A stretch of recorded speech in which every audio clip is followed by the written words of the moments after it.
Welcome, everyone, to Beyond the Crucible, the podcast that dares to talk about setback and failure, but not so we can commiserate. It's all so that we can elevate. I'm Gary Schneeberger, the co-host of the show, and our mission today is to offer you the hope that your crucible experiences, those tragedies and challenges you faced or are facing right now, don't define you. They refine you. They did not happen to you, they happened for you. And I don't know anybody who knows that better than the founder of Beyond the Crucible, the host of this program, and my friend Warwick Fairfax. Warwick, we have another fascinating guest who's going to have some very insightful things for our listeners, I think. Absolutely, Gary. Very much looking forward to it. And listeners, that guest is known as the daily performance expert. His name is Doug Fleener. He's an ex-addict turned successful keynote speaker and business coach. His extensive experience and journey of over 30 years in recovery and business give him a unique perspective with proven expertise and fast, high ROI results. Fleener's success started with his failures. Heard that before, haven't you, listeners? And the low point in his life. He quit everything he did. College, jobs, relationships. He woke up from a blackout in the center seat of a plane.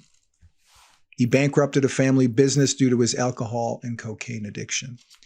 Fleener started anew on that fateful day, applying the same tenets of recovery to the business world, living one good day after another, believing in the power to change, taking responsibility for his actions in life, simplifying processes, and helping others succeed.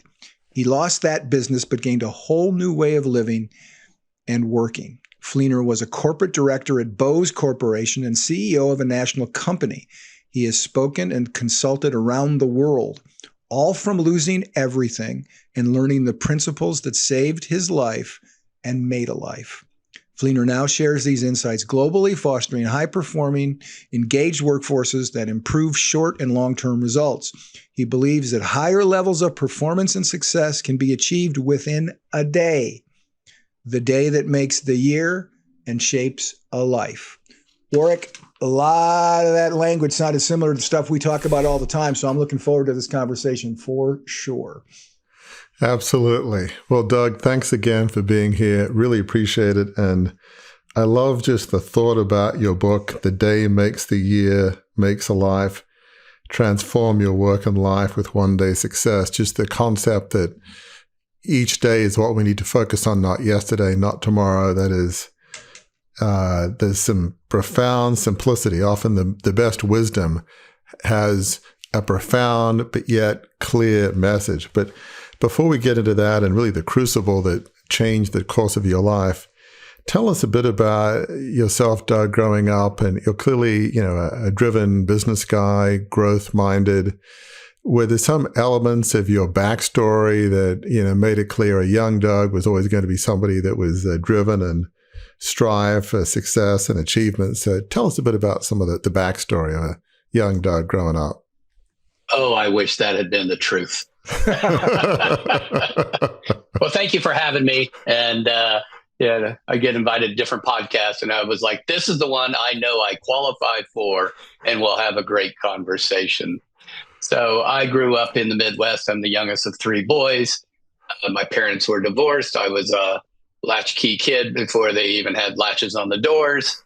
And so I one of my greatest achievements was being named wittiest of my senior class, which means I learned early on it's easier to be funny than work hard. I probably would have also been nominated for least likely to succeed. I was really interested in, probably a key point is when I went off to college, if you will. And, I went to work, I was working full time. So I'm used to hard work. I was going to school full time and I was partying full time. And, something had to give. So, of course, you're going to give up the hardest part. So school. And I came from kind of a world. It was a little interesting. I lived almost in two worlds. My parents were divorced and one was in a a lower middle class, and the other was in an upper middle class. And so I kind of bounced and got exposed to different parts of growing up and having money and not having money and what have you. But, it was really kind of destined. I talk about in the book, I started drinking and using drugs at about age 12. I was a hell of a poker player by age 12 because I had two older brothers who were also, and my mother worked nights. So, it was really is this point that just said, I had a real interest in something, but it was an interest in kind of just getting lost, if you will, in alcohol and drugs. And so, and as the introduction said, I ended up quitting at just about everything I ever did. When things got hard, I found the easiest was to just leave. And so again, quit school, quit relationships. And so, this is probably the one thing I've stuck with in my entire life, and that's living a day at a time. Wow. So, Doug, obviously we've had people on the podcast who've had substance abuse, alcoholism, drug addictions, and including me. I've been a guest on the show, and that's my experience as well. 26 years sober. 37. All right. Wow. Bravo. That is incredible. So, and, you guys would understand better than me, but there's typically always reasons why. It's the symptom, not the origin of the issue. So for you, when you look back at your substance abuse challenges, as you look back years ago, what were some of the reasons why you turned to those instead of an escape mechanism? Ooh, good question. Honestly, I spent a lot of time in my first year in recovery trying to figure that out. And I came to realize that I just didn't have an answer. I like to go to that little point of leaving reality, but not going so far that I couldn't function. And, but somewhere along the line, and this was the part, is I grew up, my grandfather was a fire and brimstone preacher. I went to church Sunday night, Wednesday night, but somehow I became morally, spiritually, and just physically bankrupt. And so I eventually became a liar. I became a thief. I became all the things that I knew I shouldn't be. But, it was it because my parents were divorced? A lot of people have divorced parents and they don't turn to alcohol and drugs. But I think, probably the best answer is I think I was predestined to do that. And I think, when I put an alcohol into my body or I put any drugs into my body, there's a line that goes, I have an allergy of the body and obsession of the mind. So let's kind of move forward a bit. From what I understand, despite some of the things that were going on, you were in retail management, you were involved in a family business. So talk about some of the elements in your career pre-crucible moment. For you, there was a very clear crucible moment. So where were you in life leading up to that, and, business, family, and what have you? It was kind of, I guess I could almost call it one of my early crucible moments, if you will. I had dropped out of college and I was working at a factory in the Midwest, and it was a machine shop, and we were eating lunch and we're sitting on some of these pails in a circle, and Frank, and tells you about when it was, Frank was in love with Lonnie Sanders on WKRP, and that's all Frank could talk about. So that dates us, or at least dates me. And Frank was sitting there, and he just kind of spoke out loud. He goes, I've been having the same sandwich in the same spot for 42 years. And my life flashed before my eyes and thought, oh my God, I can't do this. And within, I think, a week, I quit. My father had moved to Florida, and he had opened up a marina. And so I moved to Florida in the late 70s, early 80s. And this is how I got into the boat business. And this was the cigarette running, cocaine smuggling, the 80s and the flash and the gold chains and Miami Vice. And I was in South Florida. Exactly. Yep. In Miami Vice. And I went down there and I was just in heaven. I did have goals. One of my biggest goals was I placed a bet once with a guy that I could not put on a pair of pants for a year. Now, I did wear shorts, but that's the sort of kind of goals I had. And so we had this marina, and I was just calling. I was living my Jimmy Buffett song, God rest his soul. And I just loved. I loved that laid back and that boating and that sun lifestyle. But it then started to just get the best of me. My father sold the marina and we went into business and opened up a marine supply store. And so I'd been in retail. I started in retail when I was 16 years old. And so we opened up this store in Jupiter, Florida. It was back when Burt Reynolds Theater was really the big draw to Jupiter. Yep. Now it's Tiger Woods' huge mansion. And so we opened up that store and we, started to get successful, and I started to do well. And then all of a sudden, all this cash started coming in. And probably the last thing you ever want to have is easy access to cash for a drug addict. And that's when kind of things just started to change. So I understand that there was a fateful plane ride. Talk about that plane ride. What were you doing? Where were you going? Because it feels like it's one of the pivotal moments in your life. So talk about that plane ride. Yeah, it had been building up. So a lot of my customers were drug smugglers. And so I had this store. So I would order in inventory, trade the inventory for cocaine, or sell the inventory, use the cash for alcohol and drugs. And my father was my business partner, and he couldn't figure out why it seemed we were always busy, but we were always running out of money and we were not doing well financially. And this was in 1986, 87, right in there. And I had a very high daily cocaine habit, again, all coming from stolen money. And it just he started asking more and more questions. And come January of 87, I kind of knew the gig was up. He was going to find out. And so it was the Super Bowl. Super Bowl was earlier back then. And we had a blowout Super Bowl party. And I just kind of knew that I was going to run for it. And so now, when you're a guy in your 20s and you're every day drinking and drugging, you're probably not in some of your best decision-making mode. So I'm like, where am I going to go? Well, what's better than Florida? Hawaii. So I partied and drank and drugged all night on that Sunday night after the Super Bowl. And I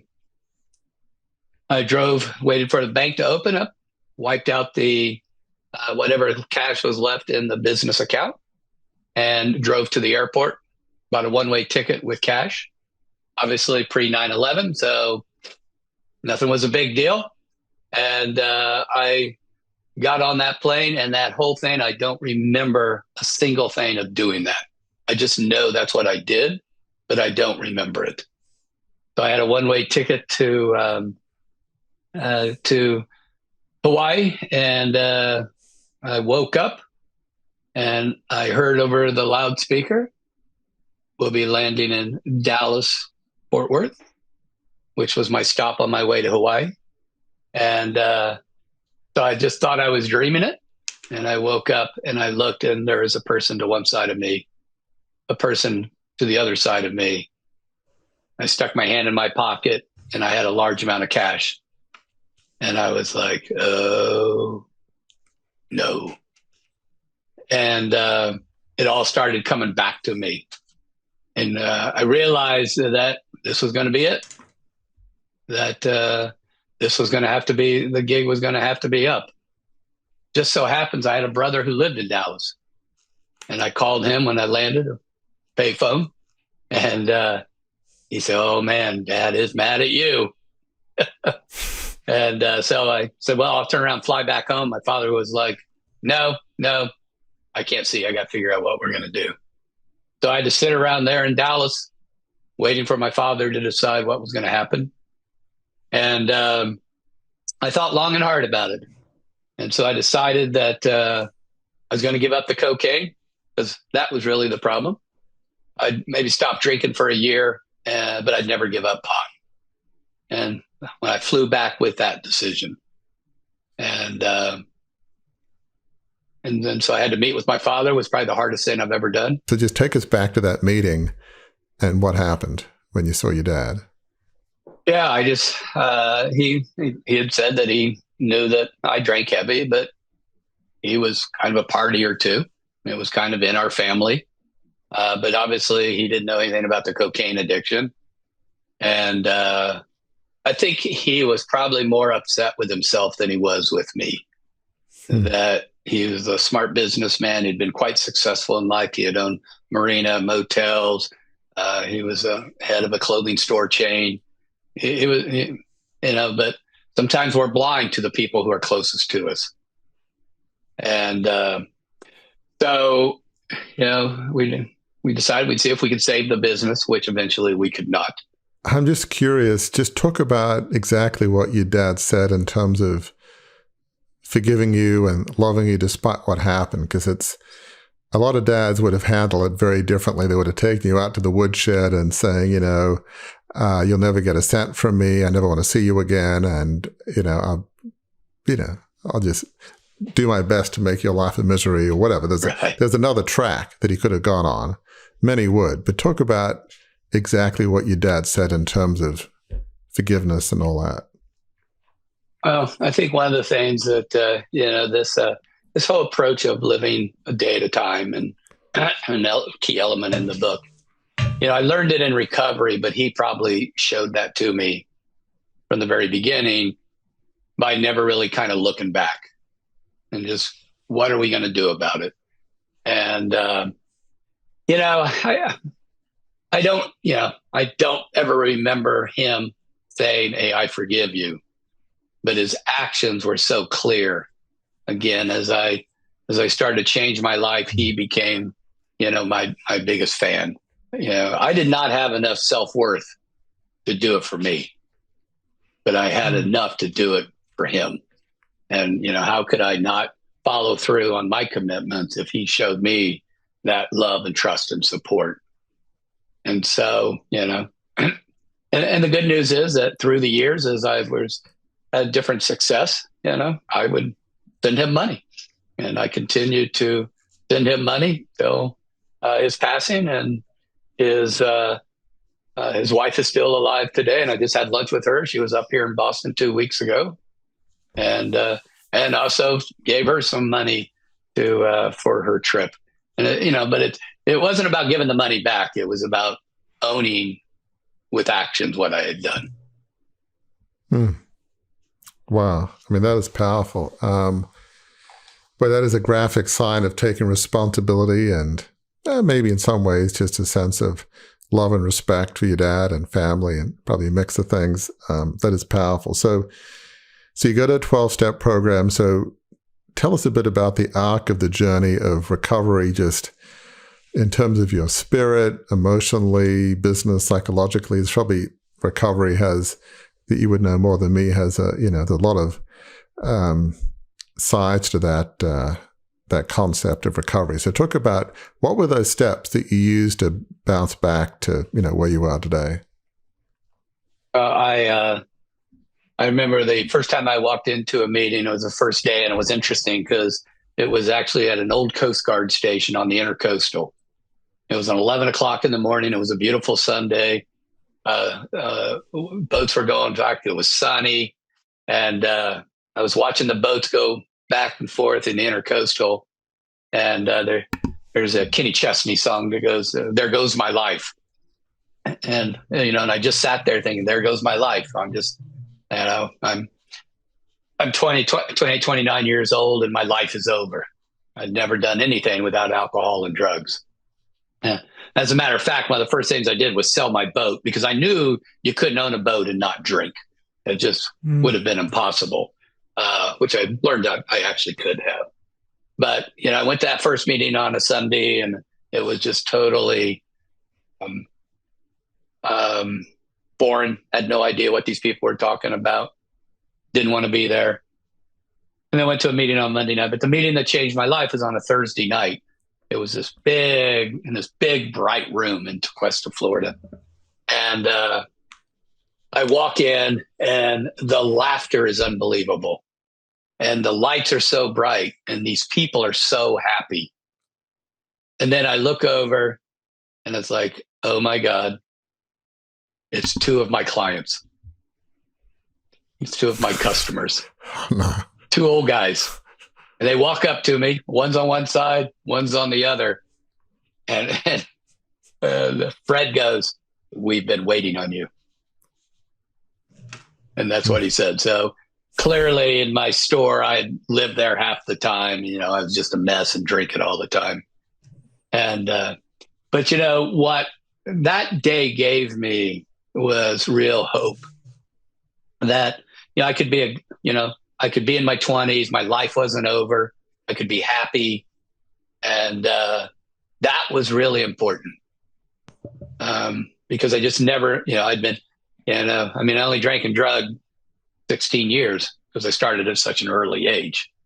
And so it was then that, I started like, okay, I can do this. But then I would announce, I'm going to, not drink for a year, but I'm going to keep smoking pot. And, but I'm giving up the cocaine because that was the real problem. And they'd pat me on the back and say, "You keep coming. That's okay. Yeah. You keep thinking that." And then I just realized that, if I really wanted I wanted my life back, that I could, that I would just no longer use any kind of substance. And part of my important story in this is, and it applies to everything I think we do in life, is there was a guy by the name of Brian, and Brian actually was a year younger than me. He had about a year in recovery, and his life was falling apart. He was going through a divorce. He was unhappy. And the guy who was working with him helped him, said, "Hey, you need to go help somebody. See that guy over there? See that poor guy over there?" I had this big head of hair and a beard. I was a mess. He goes, "Go help him." And, I don't know if I would have made it through without somebody proactively reaching out to me. And, one of the principles in my book, and it's part of recovery, is I just call give to get, right? The more we give, the more we get. But Brian knew that if he was going to change his life, that he had to do it with his actions, not his thoughts. And he's going to do it with his actions with someone else. And so Brian just started showing up in my life. He started showing up at my store. And then one night he says, "Let's go to dinner." And this is also going to show my age. So we went to dinner, and I was like, "Okay, where are we going?" He goes, "We're going to the Kmart cafeteria." I remember sitting at the Kmart cafeteria going, "Oh my God, this is my life." And it was fabulous. I just, I had somebody who was there for me, somebody who was walking with me, someone who was showing me the way. And, again, early on, I didn't have enough self-esteem or care for myself enough that I wanted to do it for me. But now I had my father, I had Brian, I had these other guys that I had met. And then a guy by the name of Kenny said something really simple to me. He says, "Hey, this is pretty simple." He goes, "Don't drink, just change everything about yourself." And it's interesting. A lot of people get offended by that statement. But you know what? I think back to all those things I had done and all the people I had hurt. I never tried to stop drinking. I tried to stop stealing. I tried to stop lying. I tried to stop doing the things that I knew I morally shouldn't do. And he said, don't drink and change everything about yourself. And I kind of pushed all my chips in right there and go, yeah, I want what these people have. Warwick, I'm going to jump in here because what Doug's been talking about for like the last gracious 10, 15 minutes is a concept very prominent in Beyond the Crucible. And that is this idea that you've coined, Warwick, about having a team of fellow travelers, people who can come alongside you and support you. From the moment back when you were talking about your dad, Doug, you said you didn't have enough self-esteem to do it for yourself, but you wanted to get sober for him. And now you've described these other people who've come alongside you. That is a critical part of Warwick's story, a critical part of what we hear from a lot of guests is that you've got to be surrounded by people who will pour into you, who will not tell you all the time what you want to hear, will tell you what you need to hear is the most important thing. And I think you've described that. I mean, that rings true for you, right? If it wasn't for those folks telling you what you needed to hear, we may not be having this conversation, right? Absolutely. Probably wouldn't be alive. And I think one of the things is that, I have an obligation in my life to give. And because if somebody wasn't there for me, don't know if I'd be here. And so I want to be there for someone. And it happens in many different ways, right? It happens in business and helping someone. You can mentor somebody. There's just so many different ways. And, for me, and the way that it comes out in my life today is who am I, the type of person I'm going to be. I wake up every day with a very simple goal of just trying to be a better person than I was yesterday. And that circles all the way back to 36, 37 years ago of starting to get sober. And so, I had to start you talk about taking responsibility, so I had to start owning everything I did. Right. I had to own the lying, the stealing, the hurt relationships. I was terrible at relationships. I always laugh because I was madly in love with this girl, but we were fighting all the time. And so, how do I keep her around? Oh, I'll get engaged. Nothing smarter than that. Luckily, she escaped, and we're actually good friends so many years later. And and I've apologized to her. But I had to start to own who I'd become and what I had done. And so, the principles in the book, the first two are really so vital. Is living in the day, and then taking responsibility. I like to think of it as a superpower. So the only way I could move beyond what I'd done and who I was is to work in the day by owning it and then who I could become. And, and obviously in recovery, there's steps you go through to do that. And I worked hard at that. Just before getting to the book, which I love just the principles there, talk about what led to writing that book. From what I understand, that you were successful in business at, Bose, and then went to some other company and quadrupled revenue. So talk about, that's pretty remarkable in itself, how you go from being where you were, being an addict in recovery to a point where you're actually successful. Significantly successful. So how did that happen, that success? Well, and like you talk about those fellow travelers, there were other fellow travelers, right, to help me along the way. And most of those were in business, not in recovery. But we had ended up selling our business and for really nothing, because it was worth nothing. And so I needed to go get a job. And I'd been self-employed and be able to drink whenever I want and do whatever I want. So now I had to go get a real job. And I went to work for the Sharper Image, which was a big hot retailer back in the 80s. And, it was at a store in Palm Beach Gardens. It was a grand opening of a mall. And, and I just had this moment where, and this is back to little fellow travel, I was so overwhelmed with all the people there. And then I realized, I'm in a store, I'm wearing a name tag. I'm just feeling so sorry for myself, right? There's nothing wrong with any profession that you wear a name tag. But for me, I'd been the self-employed guy to working. And I was wondering if I could jump off the second floor down to the first floor. Could I hurt myself or kill myself? Then I thought, well, I'd have to go head first. And it just, luckily I thought that one out. But who shows up? That guy, Brian. I'm standing out in front of my store and he walks up. Hey, what are you doing? I didn't want to tell him I'm thinking of a stupid way to kill myself at a mall. And so I got through that day, and you know what the sharper image taught me was how to have structure and how to be responsible. And so sometimes when we hit that bottom and we have to change, we have to start to learn how to relive our life. Look, I had been, kind of out of control and just getting by since I was 12 years old. And, and again, I'd quitted everything I did. So I had to kind of learn how to live. And so that job started to give me structure. And one of the things I loved about Sharper Images, they had these high expectations. And a lot of people thought they weren't obtainable, but I loved reaching for them. And it was something that really taught me.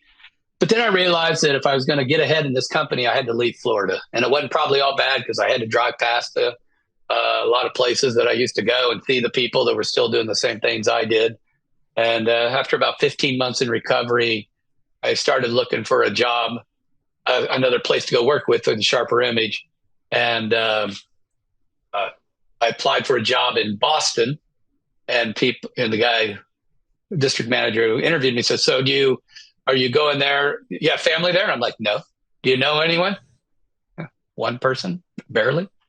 But I'm going for 3 reasons. And he said, why are you not going? Well, I'm going with Larry McHale and the Chief. And those were 3 Celtics players. So I moved to Boston to actually watch the Boston Celtics, figuring that I would stay a year, see the Celtics play. I grew up watching it on the parquet floor. And that's really the reason I moved here.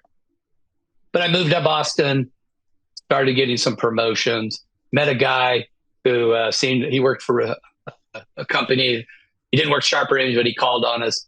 He seemed to love his job. He never seemed to be working that much. So I'm like, hey, how do I get this job? And he went to it was Bose Corporation. So I went to work, and he got me a job at Bose.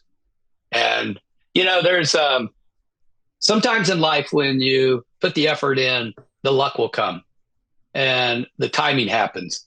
And, I went to work at Bose when they had 1 retail store. They were thinking they were going to test a retail concept. And it really was right time, right place. And so that there was a guy who was going to run in the division, named David Wood, and he gave me a shot. And, again, I was college dropout, didn't have a great resume, if you will. But he knew that, I think he really saw 2 things in me. One is he saw that I was a very hard worker. And 2 is I was extremely hard at learning. And that's what he had taught me is, that I'm constantly needing to learn today to be better tomorrow. And it's really where I really became somewhat learning driven. And so long story short, it took from 1 store to 100 stores. And then after 2001, after 9/11, I decided we had hired a speaker to come into Bose and give a speech, flew in on his own plane. And I remember sitting there going, hey, I can do that. You don't get your own plane right away. And I still don't have a plane. But what I had was Bose had this great cachet and around customer experience. I mean, actually, the Apple stores came to us. Apple came to us when they were thinking of opening stores. And, they've done pretty well, I would say. Yeah. And so then I just changed careers at that point and went into speaking and consulting, did travel the world. Did a couple of weeks down in Australia, down at the Australian college bookstores. Still in touch with a lot of good people down there. And but really and then I ended up doing that for 16 years. And then a client talked me into running his business for 6 years. And again, right time, right place really worked out. But then after 6 years, I decided I'd step back, do this one more time. And really, but I kind of wasn't sure what I wanted to do. And I hired a guy by the name Mark Levy, and he had worked with some other people to say, let's find what really makes you unique. And I'd come up with all these ideas, and they were all pretty generic. And he was the one who came to me and said, look, and he knew a lot about recovery. He wasn't in recovery, but he says, you're the guy, look, it's your path is what has shaped you in business. You need to just share that. And you need to share that with people in business. You need to share that outside. And so it really just clicked for me that I could take these principles that saved my life, that I've been applying in business successfully, but hadn't necessarily put, names to them and what have you. And it just became very clear. And I sat down and I wrote the book in 62 days. And it was fast and easy because, it was right from the heart and what I'd already done. And that's how the book got written. Wow. Let's talk a bit about the book, because one of the things I love about what you just said is some people write books saying, clients or people I've studied, and based on, 100 best practices of the 100 top leaders, here are the key principles. There's nothing wrong with that. A lot of people have written great books, but this is a different book. These are the 6 principles that changed my life. These are the principles that I lived that helped me get from where I was at the lowest of lows, at the bottom of the pit, to where I am now. That's a different kind of book. It's a much less common book to say these are the principles I lived, not that I studied in others. So just talk about, we'll go through these principles, but just the key principles of just the book is the day makes the year makes a life. There's a fundamental concept in there, a paradigm that drives the whole book. Just talk about that principle of why, just focusing on today rather than tomorrow, or heaven forbid, yesterday. You could have focused for decades on yesterday, right? Oh, what did I do? And, I don't deserve to be forgiven. You could have spent eternity focusing on yesterday, which wouldn't have been helpful for you, certainly not for many of us. But to talk about that key paradigm of the book of why focusing on today is so important and why that's just revolutionary as an approach. Yeah, it's interesting because it's revolutionary, and at the same time, it's been a fundamental right for hundreds and hundreds of years. And millions of people in recovery have also gone through it.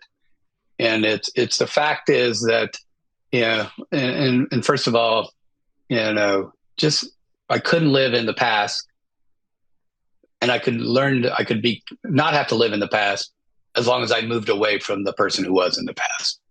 And so, regret is a difficult thing to live with. And the only way I know to not have regret is to take right actions. And so it starts with being in the moment. And, and through the years of working with people in recovery and also in business, the thing I learned is that a lot of people, they have a lot of dreams, they have a lot of ideas, they have a lot of things they want to do. But the fact is they just don't do anything or much. And so, I just make the point that everything you want in the future, everything you need, is just going to happen in the day.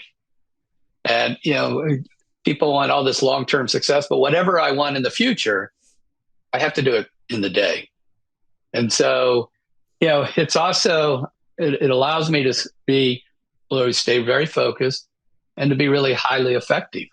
And I can do that because I'm not worried about too much, I'm not thinking about what happened, and I'm not too far focused. I know where I want to go. I know my destination, but it's what I do today that gets me. If I'm going to go on a trip, if I want to go somewhere, right, I have to leave the house. I have to do something. I have to go somewhere.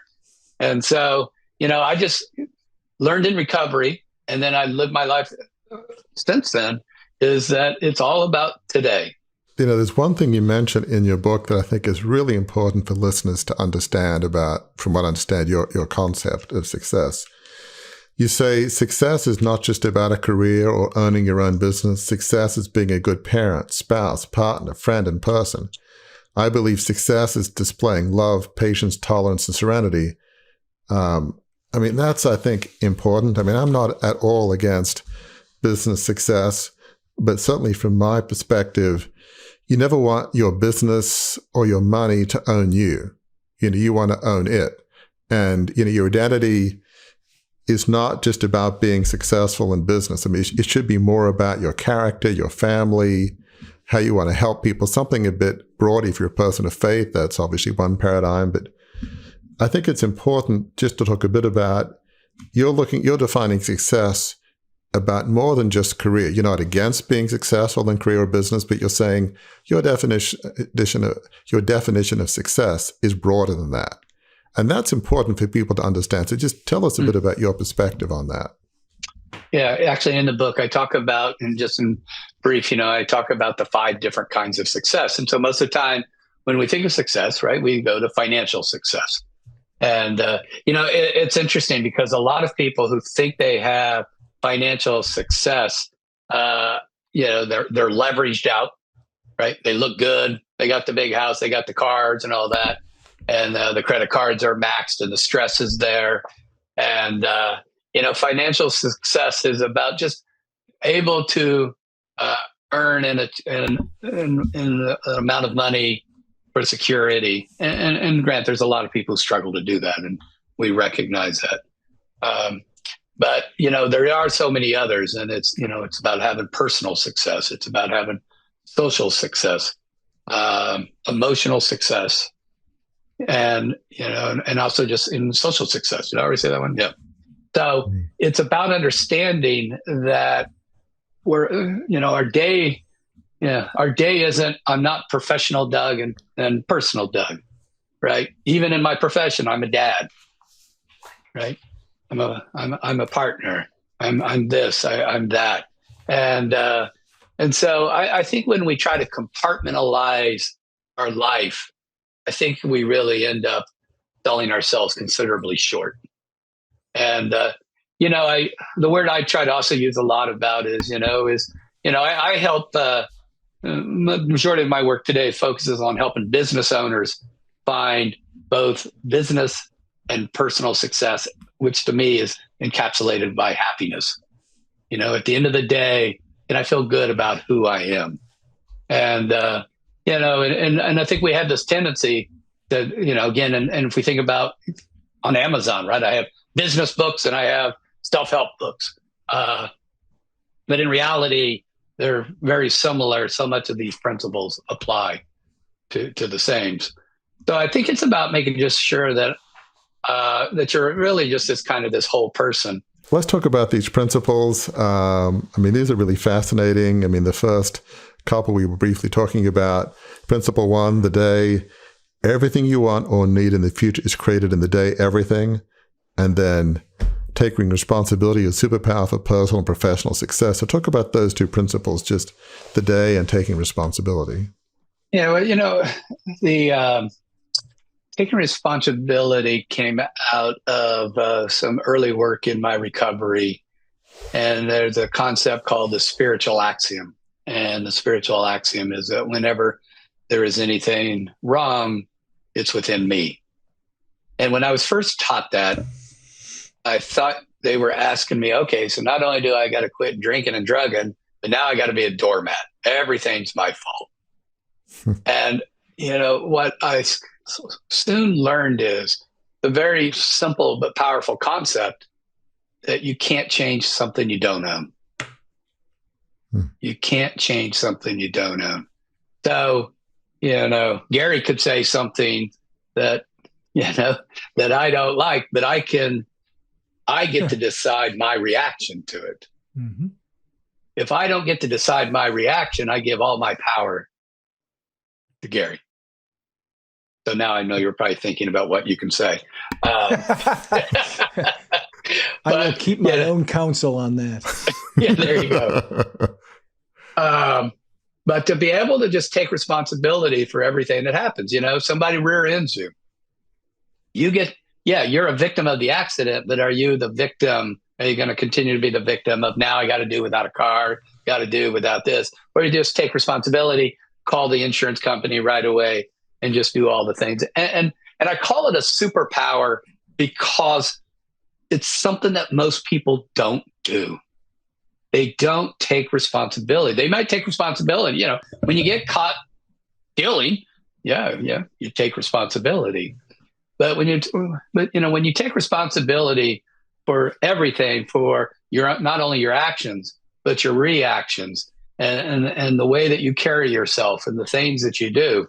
And you talk about, being human.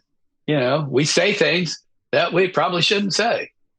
But if you take responsibility for it right away and work hard not to do it, then not only does that help the other person and help the relationship, but life is so much easier when you own everything that's taken place. And look, and people go through a lot of terrible things, very terrible things. And it's important to hear. I'm not saying that it's their fault, but they need to take responsibility for the moment and what they can do about it. Let's talk about the next two, principle 3 and 4. That's intentional actions create intentional results. Practice relentless simplicity. Talk about those two, because those are interesting concepts. Yeah, and those two really do. They go together. So let me go with first in practice and relentless simplicity. We know that we humans are extremely complicated people. And we can take about any situation and make it more complicated than it is. But when you constantly look to simplify and really look at just what are the core issues, that almost everything really almost always just comes down to one or two things. One or two things I can do differently, one or two situations that I need to focus on. But the more variables we put into anything we're doing, the harder it gets, the less likely we're going to be succeeding, the more time it takes. And so I'm a big believer.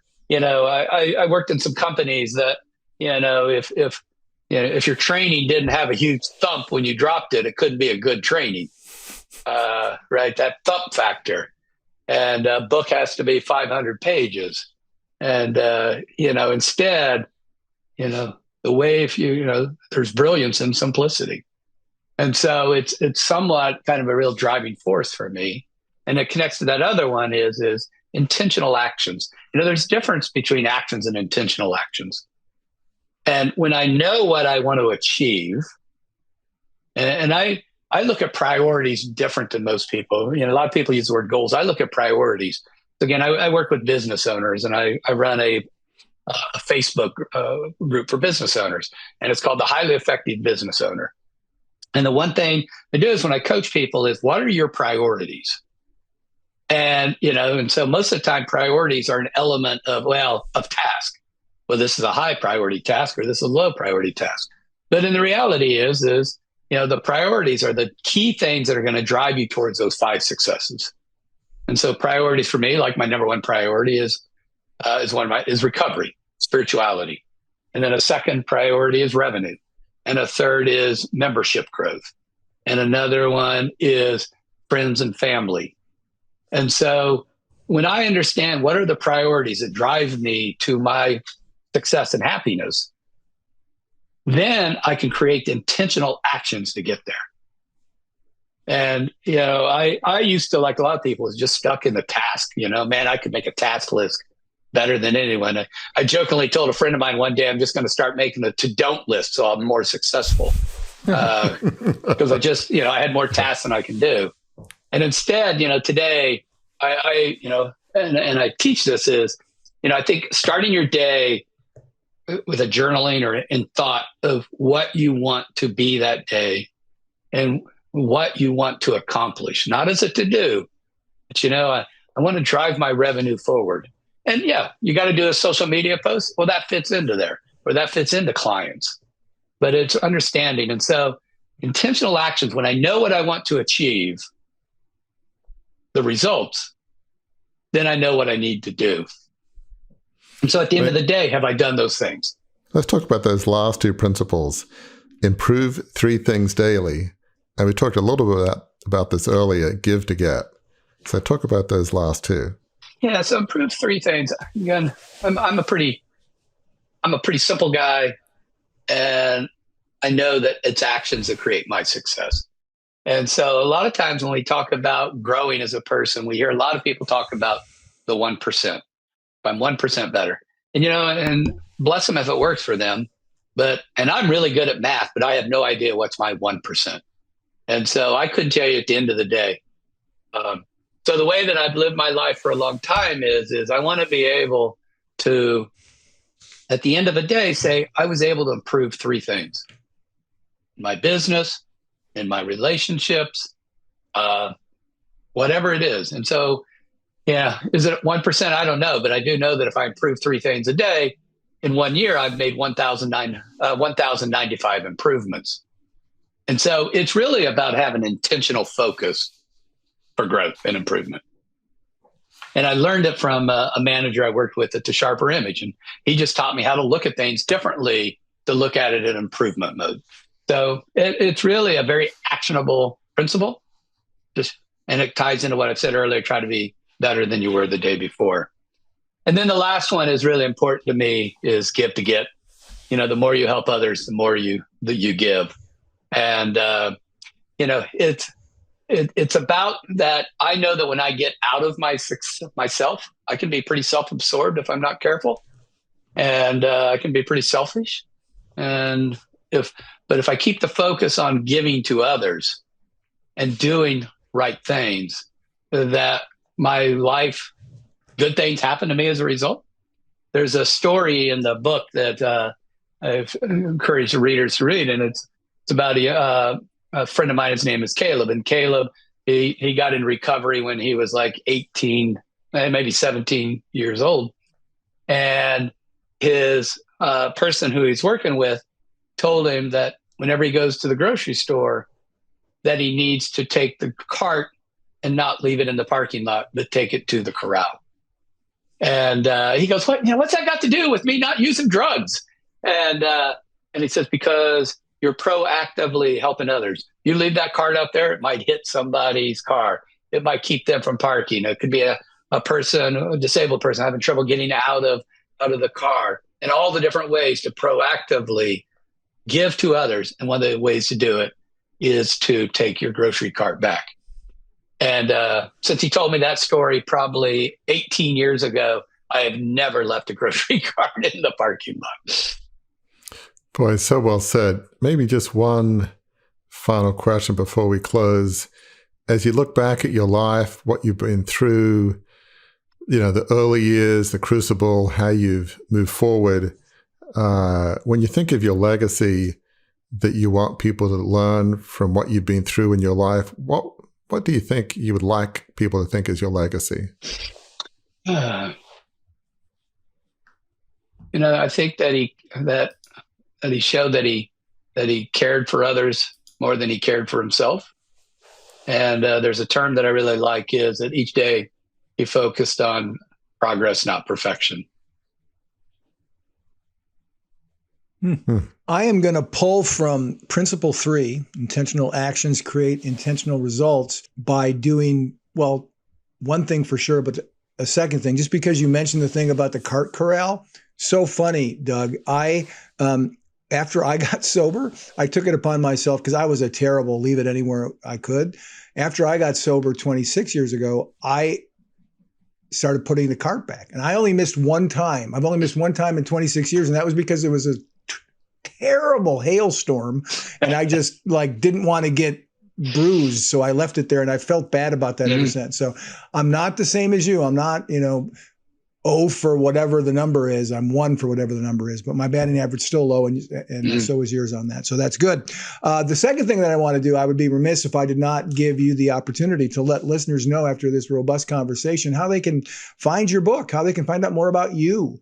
How can they do that online? Thanks, Gary. So first of all, the book, in The Day Makes the Year Makes a Life, it's available on Amazon. It's also available at Barnes & Noble and other online at other bookstores.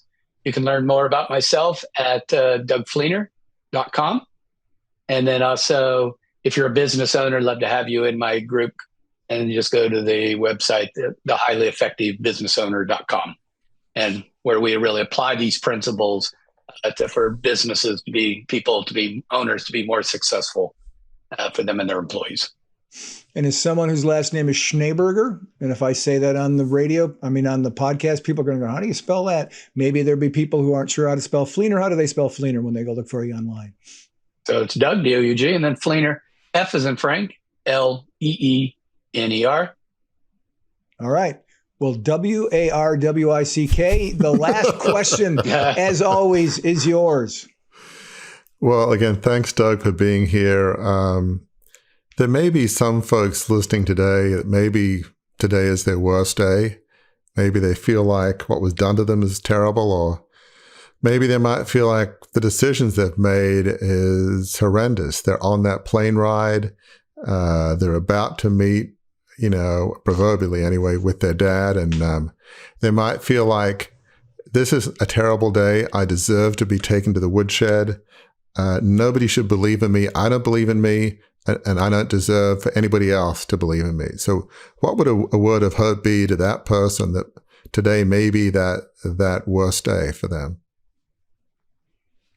Well, I love the concept of your podcast and your book, because, it's not all about that worst day that we had. It's that how we came out of that worst moment. And so I think the thing that I would tell someone is that, they're not alone, that all of us have been somewhere where we didn't want to be.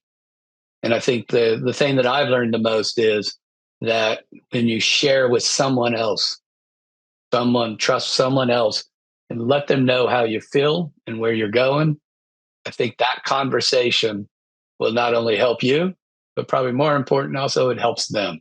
And that also helps you.